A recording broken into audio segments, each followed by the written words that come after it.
Hello Geeks and Gamers, Matt Lemke with Through Gamer Goggles, gamer-goggles.com. We're at Gen Con 2014 and we are previewing, I guess it's not out yet, right? No, we're previewing a game called Strife. They're in the Entrepreneur's Alley. This is booth number 2727. 2727. They're kind of like in the far corner, but the middle of the far corner. If you look at the map, you'll know what that means. And I'm going to turn it over to Christopher. He is the designer, and he's going to actually run us through the game. That's why you don't see Chris and you don't see me. Okay. What we have here is essentially a two-player, perfect information strategy game. Okay. Where both players are in possession of the exact same 10 champions. Now, for the purposes of this quick demo, we only have 5 of them. The full game's over there with all 10. Oh, okay. We are battling over these locations, which all have a victory point value, ranging the lowest in 1, the highest in 4. And they are all tied to a specific champion, where that champion receives a small combat bonus as the very last thing in battle, should it be his homeland. For example, the endless green is where the ranger is from. After all other effects have resolved, the ranger would be +2 here, because that's where he's from. Alright? Now there is no drawing in this game. You begin with all your champions in your hand. So there's no luck of the draw in that respect. Normally, you would make a strategic decision at the beginning of the game by selecting one of these champions to be your first legacy. Okay, well what is that? All champions have 2 abilities. The top one is their battle ability, which is only in effect when they are in play. The bottom one is their legacy ability, which is only in effect when they are the top card of your legacy or discard pile. Alright? So, you would normally make this decision by placing your legacy face down, which would be the only time that really happens in the game. And then we would also select our first battle champion here. But for the purposes of teaching a quick demo, we're going to just randomly choose, or just pick one because you like his face, whatever makes you happy. So we'll pick this guy. Okay, knight, and we got the ranger. Alright, now, once legacies have been revealed, the player whose champion has the highest printed power receives the Fate Stone. Alright, what is the Fate Stone? The Fate Stone, as you might imagine in a game where we have the exact same 10 champions, ties are going to crop up. While in possession of the Fate Stone, I lose all ties. Be they timing, be they final strength of a battle. But when a tie occurs, I do have the option to increase its value by 1 and pass it to my opponent to win that tie. However, the player in possession of the Fate Stone at the end of the game gains that many victory points. Before the end of the game, it is not worth anything. So in the beginning, it's a hot potato tie-break mechanic that all of a sudden at the end of the game, that potato is cooling down and looking pretty good. So that's a consideration even at the very beginning when you decide what to make your legacy. Do you want to start with the stone and thus go high? Are you trying to avoid it and go low? Does the initial spread of battlefields drive that decision? Those are all things to consider in the real game. But because we went random, I start with the Fate Stone with my 8 tier 5. Now, we go to the battle section. The battle will always begin at the battlefield furthest away from the draw pile. In this case, it is the endless green. There are always 3, well, as long as there's enough left in the supply, there are always 3 battlefields face up. We will each be selecting one champion to fight at the endless green forest, and we will be resolving their battle ability, okay? All abilities are resolved highest power first.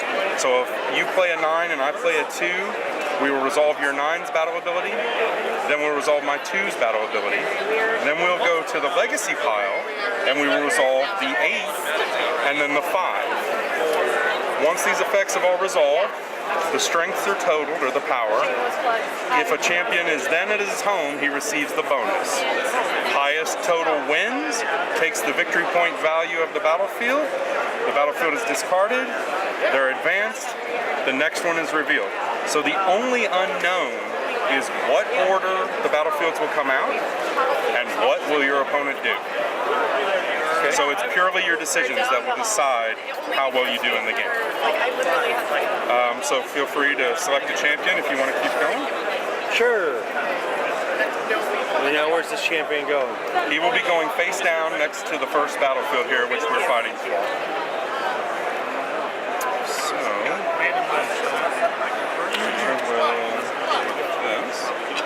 alright, so now that we've both selected, we reveal.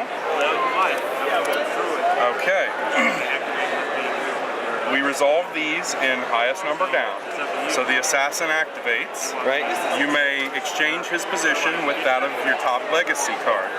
So the assassin, if you so chose, would bring the ranger back into play. And now the ranger triggers his battle ability, right, which is to negate his opponent's battle ability. Obviously, he only stops guys smaller than him, because otherwise their ability would have already resolved. Right. So my monk, who was going to copy the Kung Fu, he takes an ambush arrow in the face from the ranger, and he's sitting there as a big fat 0. So now we go to the legacy pile. Highest one resolves first. Right. My ability is I can plow this under the draw pile, advance, and replace. So I could, in effect, move the battle to here. However, since you're going to crush my face, I would rather lose 1 victory point than 2. Right. So I will not use that ability. You add 6 to 5, you get to 11. The last thing added in is the 2, you get to 13. You crush me 13 to 0. Gain 1 victory point on your track. The battlefield, these are discarded, and now they become your next legacy. Oh. So you're planning for the future as well as the present by what abilities will be available at what time. Okay? So then the next one's revealed, and we fight now at the Shadow Key. Right. And we can continue. So, because the monk is on top, and this may change your decision, he is the one champion that breaks the rule. The very first thing that occurs is if there's a monk on top of a legacy pile, he vital strikes the other guy's champion, preventing a battle ability. And that's why the text is in another color, and a little more visible on the tarot size full ones over there. So when you see the opponent has a monk here, you understand you will not be getting a battle ability. Right. We must plan accordingly. Alright, so we reveal. Okay, mine resolves first. I will flip my assassin with my monk. Coming into play, the monk copies your power, which is 0. Your monk copies my power, which is 0. We come to the legacy pile. Now, yours goes off first because he's higher. Right. You have the option to rearrange the face-up battlefields.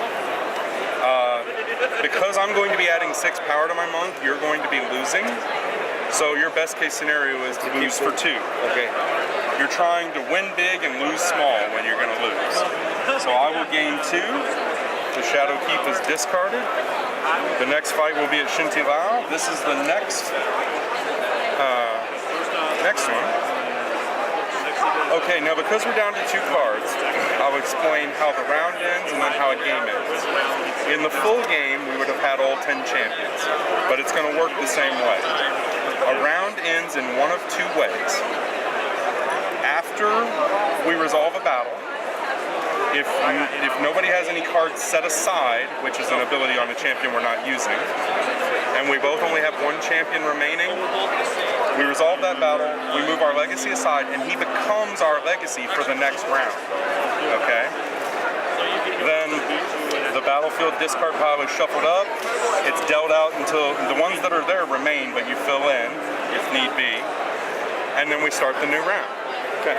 You play 3 rounds. The player with the most victory points at the end wins. The player in possession of the stone adds those points to his total, and if that results in a tie, the player with the stone loses because you lose all ties with the stone. And if you were to pass it, you'd be giving victory points to the other player. And so we can go ahead and play our last champion here, bearing in mind that neither of us are receiving a battle ability.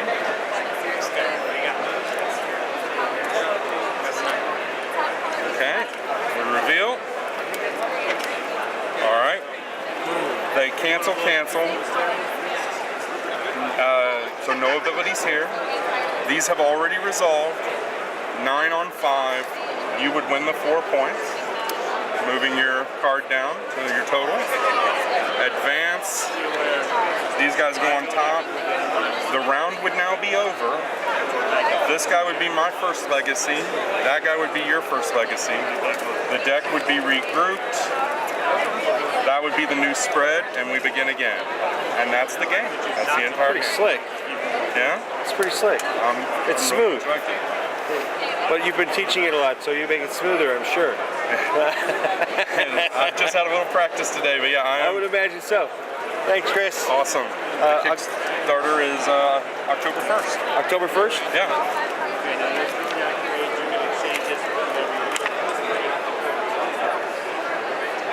I think they can scan that off the video.